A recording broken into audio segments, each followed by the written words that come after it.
welcome back, Green Fingers. I'm Marites and you're watching Greenfingermom.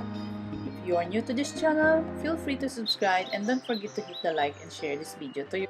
We repot the peace lily on this video today about fun facts about snake plants and care tips for snake plants. Sansevieria Trifasciata, native to tropical West Africa and are an important part of African culture.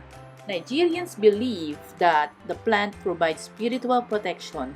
They use it in a ritual to remove the evil eye and a malevolent stare that cast a curse on its victims. This succulent is also associated with several African gods, including the god of war. The Chinese also think that this plant brings good luck like the jade plant. They believe that the gods will bestow the eight plants are a type of Sansevieria, which is genus made up of 70 different flowering plants. These plants are grouped together because they all have shared characteristics like narrow, upright leaves and short. Still keep it around because it's so pretty, and because the snake plant belongs to the genus of Sansevieria, its full scientific name is Sansevieria Trifasciata. And the second word in its name, Trifasciata, comes from the Latin word. It means marked with three bands. Several snake plants varieties are variegated, which is just a fancy way of saying that their leaves have different colored streaks. And these colorful markers are why snake plants got the name Trifasciata. In addition to its scientific name, the snake plant has a few nicknames, often called mother-in-law's tongue, because of its sharp, pointed leaf. How to care for their snake plant. Best soil for snake plants. The best soil for this are, you can use the commercial succulent or cactus soil that you can buy on the store.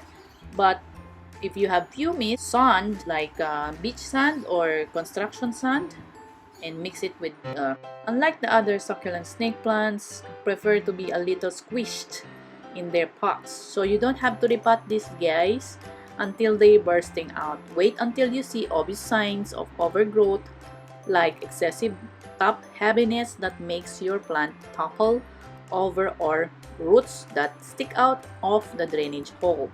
You can expect to repot your snake plants every 3 to 6 years. When you're ready to repot, get your succulent soil or the mixture that I told you, the potting mix that with sandy soil and the pumice. Fill the new pot about a third of the way full. Support your succulent by placing your hand on top of the soil and gently turn the pot over. Your plants should pop right out, but if it doesn't, try tapping on the sides of the pot a little. It just doesn't want to come out no matter what you do. So try watering it, soaking the soil with loosen the roots and make it easier for you to get your plant out. So when you pour the water, don't pour on the leaf. Pour onto the soil until it starts to run out of the drainage hole of the pot.